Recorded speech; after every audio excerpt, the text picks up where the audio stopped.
বাংলাদেশে যা যা ঘটে সব ঘটনাই হতাশার নয়, কিছু কিছু ঘটনা আমাদেরকে আশান্বিত করে, আমাদের ভেতর আশার সঞ্চার করে। কুমিল্লার যুবদল নেতা তৌহিদুল ইসলামকে যৌথ বাহিনী তুলে নিয়ে যাওয়ার পর তার মৃত্যু হয়েছে এবং তার যে ছবি ছড়িয়ে পড়েছে সেটা অত্যন্ত বীভৎস এবং যে কোনো সাধারণ মানুষের পক্ষে সেটা দেখাও কষ্টকর। তো এই ঘটনায় দেশ জুড়ে যে প্রতিবাদের সৃষ্টি হয়েছে এবং বিভিন্ন মহল, বিভিন্ন রাজনৈতিক দল এবং সরকারের পক্ষ থেকে যে ধরনের ব্যবস্থা নেওয়া হয়েছে সেটা আমাদেরকে আশান্বিত করে যে যে কোনো অন্যায় হলে এভাবেই এর প্রতিবাদ করতে হবে এবং দ্বিতীয়বার যাতে এই একই ধরনের অন্যায় না ঘটে সেটা আমাদেরকে নিশ্চিত করতে হবে। তাই আমি বলছিলাম যে এই ঘটনাটি একই সঙ্গে হতাশার, যে একজন ব্যক্তিকে গভীর রাত্রে বাসা থেকে তুলে নিয়ে যাওয়া হয়েছে, তাকে নির্যাতন করে হত্যা করা হয়েছে এবং এখন পর্যন্ত কিন্তু জানা যায়নি যে কেন তাকে তুলে নিয়ে যাওয়া হয়েছে। এরপর এই যে প্রতিবাদ, মানুষের যে অন্যায়ের বিরুদ্ধে মানুষের একই অবস্থান এবং বিভিন্ন মহল যে একই কাতারে চলে এসেছে, এটা হচ্ছে আশার জায়গা।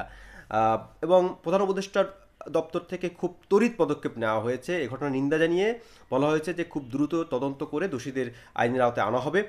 সেনাবাহিনীর পক্ষ থেকে উচ্চপদস্থ তদন্ত কমিটি গঠন করা হয়েছে এবং বলা হয়েছে যে ক্যাম্প কমান্ডারকে প্রত্যাহার করার হয়েছে খুব দ্রুত।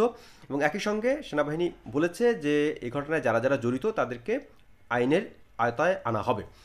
বিএনপির পক্ষ থেকে ক্ষুব্ধ প্রতিক্রিয়া জানানো হয়েছে এবং এই তাদের এই যে ক্ষোভ, এটাকে অত্যন্ত তাৎপর্যপূর্ণ হিসেবে বিবেচনা করতে হবে। কেন সেটা আমি বলছি। তার আগে বিএনপি মহাসচিব মির্জা ফখরুল আলমগীর কী বলেছেন সেটা একটু উল্লেখ করি। তিনি বলেছেন যে প্রশাসনের ভিতরে বা আইনশৃঙ্খলা বাহিনীর ভিতরে অনেকে হয়তো ঘাপটি মেরে আছেন বিগত সরকারের, তারা এই ঘটনা ঘটিয়েছে কিনা সেটা তদন্ত করে দেখা দরকার। সেই সঙ্গে আরেকটি খুবই গুরুত্বপূর্ণ কথা বলেছেন যে আইনশৃঙ্খলা বাহিনীও আইন নিজের হাতে তুলে নিতে পারবে না, মানে তার একটা সীমারেখা আছে, সে কি করতে পারবে। এই ঘটনার ক্ষেত্রে যদি আমরা বলি যে গভীর রাত্রে একজন ব্যক্তির বাড়িতে আপনি গেলেন, তাকে কারণ না দর্শিয়ে, তার অপরাধ কি সেটা না জানিয়ে, তার বিরুদ্ধে কোনো মামলা নেই, থানায় একটি জিডি নেই, তাকে আপনি গভীর রাতে তুলে নিয়ে গিয়েছেন। এই সরকার দায়িত্ব নেওয়ার পর অনেক বিষয়ে সিদ্ধান্ত ছিল যে সাদা পোশাকে কাউকে গ্রেপ্তার করা হবে না, কিন্তু যখন যৌথ বাহিনী তার বাড়িতে যায় যুবদল নেতা তৌহিদুল ইসলামের, তখন সেখানে পুলিশের কোনো সদস্য ছিলেন না, সাদা পোশাকে 5 জন যুবক ছিলেন। তারা কারা? এবং এই ঘটনা কিন্তু অত্যন্ত রহস্যজনক যে একজন মানুষকে আপনি তুলে নিয়ে যাচ্ছেন, তার বাড়ি তল্লাশি করছেন, কিসের বেসিসে করছেন?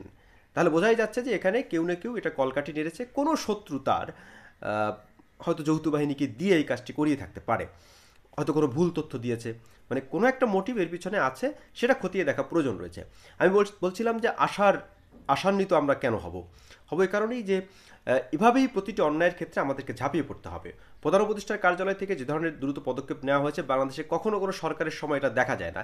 মানে রাষ্ট্রীয় মদতে, যখন এই ঘটনাগুলো আগে রাষ্ট্রীয় মদতে হতো, মানে সর্বোচ্চ পর্যায় থেকে নির্দেশনার পর হতো, ফলে সরকার সহ কেউই এটা নিয়ে আসলে কোনো দায়িত্বপূর্ণ কোনো পদক্ষেপ তারা নিতেন না, একটা গা ছাড়া ভাব থাকতো, কারণ সবাই তো জানেন যে সরকারের লোকজনই করেছেন। এবং আইনশৃঙ্খলা বাহিনী যে দায় মুক্তি পেতেন, এক্ষেত্রে আমরা তারা উল্টোটা দেখেছি। খুব দ্রুত ক্যাম্প কমান্ডারকে প্রত্যাহার করা হয়েছে, সেই সঙ্গে তদন্ত কমিটি করা হয়েছে একাধিক বিভিন্ন পক্ষ থেকে, এবং দোষীদের বিরুদ্ধে একটা ব্যবস্থার প্রক্রিয়া চলছে। এবং আমরা চাই যে শুধু তদন্ত কমিটির মধ্যে এটা সীমিত থাকবে না, বরং যারা দোষী এবং এর সঙ্গে জড়িত, তাদের উদ্দেশ্য কী, এসব জানা যাবে, আইনি প্রক্রিয়া যথাযথভাবে অবলম্বন করা হবে।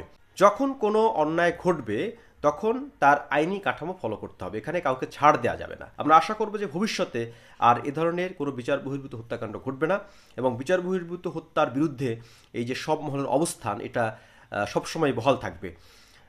আমরা চাই যে এভাবে বাংলাদেশের কোনো নাগরিকের যেন মৃত্যু না হয়। কেউ যদি অপরাধী হয়ে থাকেন তাকে অবশ্যই আইনের আওতায় আনতে হবে, কিন্তু আইনশৃঙ্খলা বাহিনী এভাবে একটা বেপরোয়া আচরণ করবে, একটা দায়মুক্ত অবস্থায় থাকবে, এটা আমরা প্রত্যাশা করি না।